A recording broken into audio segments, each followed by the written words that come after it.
कि जहां सरकार बजट के आंकड़े लगातार दे रही है, और जब मैंने अभिभाषण पढ़ा अध्यक्ष महोदय, बहुत सारे आंकड़े सरकार ने दिए हैं।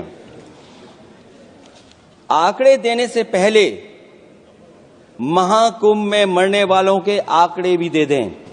वो मोक्ष चलेगा।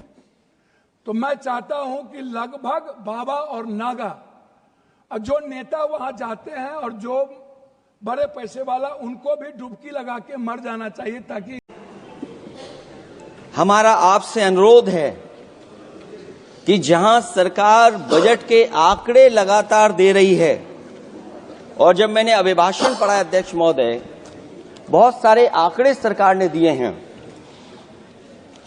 आंकड़े देने से पहले महाकुंभ में मरने वालों के आंकड़े भी दे दें। महाकुंभ की व्यवस्था के बारे में स्पष्टीकरण देने के लिए कुंभ की असली आस्था जो गांव में है, भक्ति के रंग में रंगल गांव देखा, धर्म में कर्म में सनल गांव देखा, अगल में बगल में सगल गांव देखा, अमावस्या नहाए चलल गांव देखा। मौनी मेरी मांग अध्यक्ष महोदय, सर्वदलीय बैठक बुलाई जानी चाहिए। महाकुंभ आपदा प्रबंधन व खोया पाया केंद्र की जिम्मेदारी सेना को दी जाए। महाकुंभ हादसे के शिकार लोगों की मृत्यु, घायलों का इलाज, दवाइयों, डॉक्टर, भोजन पानी, परिवहन की उपलब्धता का आंकड़ा संसद में पेश किया जाए। कल संसद के दोनों सदनों में काफी ज्यादा हंगामा देखने को मिला। लोकसभा और राज्यसभा में 29 जनवरी को हुई मौनी अमावस्या के दिन भगदड़ में मौतों को आंकड़े को लेकर के विपक्ष ने कई अहम सवाल सत्ता पक्ष से पूछे। जहां राज्यसभा में विपक्ष के नेता और कांग्रेस के राष्ट्रीय अध्यक्ष मल्लिकार्जुन खड़गे ने मौतों के आंकड़ों को हजारों में बताया, तो वहीं लोकसभा में समाजवादी पार्टी के राष्ट्रीय अध्यक्ष कन्नौज से सांसद अखिलेश यादव ने भी मौत के आंकड़ों को लेकर के सवाल से कई सत्ता पक्ष से कई अहम सवाल पूछे। उन्होंने कहा कि जब सरकार ये बता सकती है, प्रशासन ये बता सकता है कि एक दिन में कितने श्रद्धालुओं ने स्नान किया, तो क्यों अब तक सही आंकड़े मौत के नहीं बताए जा रहे हैं? आखिर सरकार क्या छिपा रही है? महाकुंभ की अव्यवस्थाओं को लेकर के कई अहम सवाल समाजवादी पार्टी के राष्ट्रीय अध्यक्ष ने लोकसभा में पूछा, और विपक्ष चाहता है कि इस भगदड़ के दौरान हुई मौत और इस भगदड़ को लेकर के सदन में चर्चा हो। वहीं प्रयागराज के कांग्रेस से सांसद उज्जवल रमण सिंह ने भी कई अहम सवाल सत्ता पक्ष से पूछे। उन्होंने झूसी में हुई भगदड़ को लेकर के भी कई कड़े सवाल सत्ता पक्ष के सामने रखे। आइए अब आपको सुनवाते हैं कि समाजवादी पार्टी के राष्ट्रीय अध्यक्ष अखिलेश यादव ने क्या कहा और कौन से वो कड़े सवाल समाजवादी पार्टी के मुखिया अखिलेश यादव ने बड़े लोकसभा में भारतीय जनता पार्टी और सरकार से पूछा। चलिए आइए सुनवाते हैं आपको। कुंभ का आयोजन सदियों से होता आया है।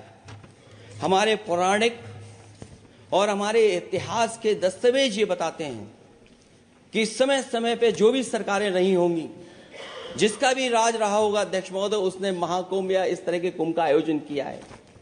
एक तरफ तो वो कि जो 144 साल बाद महाकुंभ होने जा रहा है, उसका इतना प्रचार किया, और मैंने तो कई टीवी इंटरव्यूज में, कई समाचार चैनलों पर ये बात सुनने में आई और सुनते रहे हम लोग कि सरकार ने 100 करोड़ लोगों के आने का इंतजाम किया है, और अगर 100 करोड़ अध्यक्ष महोदय, अगर ये बात गलत है तो मैं रिजाइन आपको देना चाहता हूं।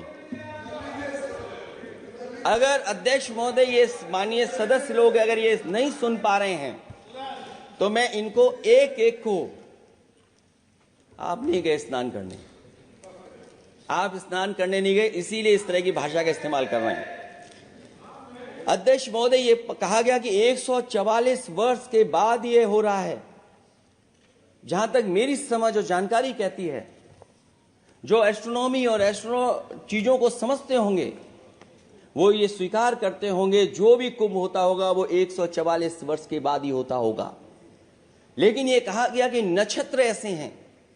तो मैं अध्यक्ष महोदय सरकार से कहना चाहता हूं कि सतयुग से लेकर के कलयुग तक ये सनातन परंपरा रही है कि संत महात्मा साधु समाज मुहूर्त के हिसाब से शाही स्नान करते हैं। उसमें नक्षत्रों के हिसाब से जो सहयोग बनता है वही शाही स्नान का मुहूर्त होता है। लेकिन भाजपा के राज में ये सनातन परंपरा टूट गई।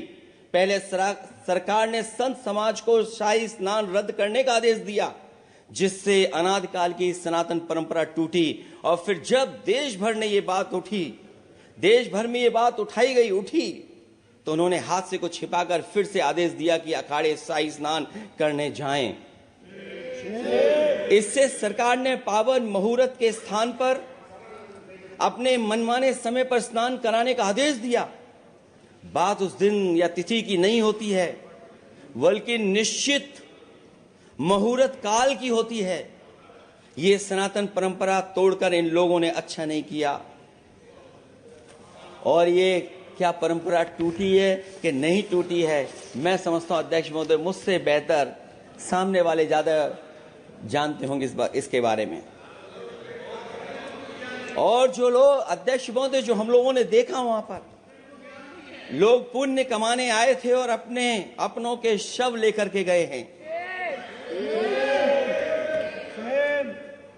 चमत्कारी करिश्मा तो ये हुआ है, श्रद्धालुओं के शव मिल गए थे, पर सरकार स्नान करने वाले मरने वालों की बात स्वीकार नहीं कर रही थी। और इससे ऊपर ये बात जो वहां पर और हुई, अध्यक्ष महोदय जब ये जानकारी हो गई कि कुछ लोगों की जान चली गई, लाशें हैं जो मोर्चरी में पड़ी हैं, अस्पताल में पड़ी हैं, उसके बाद सोचिए सरकार क्या कर रही है। अपने सरकारी हेलीकॉप्टर में फूड भर करके फूलों को डालने का काम किया। सोचिए ये हमारी कहां की सनातनी परंपरा है। मैं जानना चाहूंगा सदन के माध्यम से हमारे माननीय सदस्य बताएं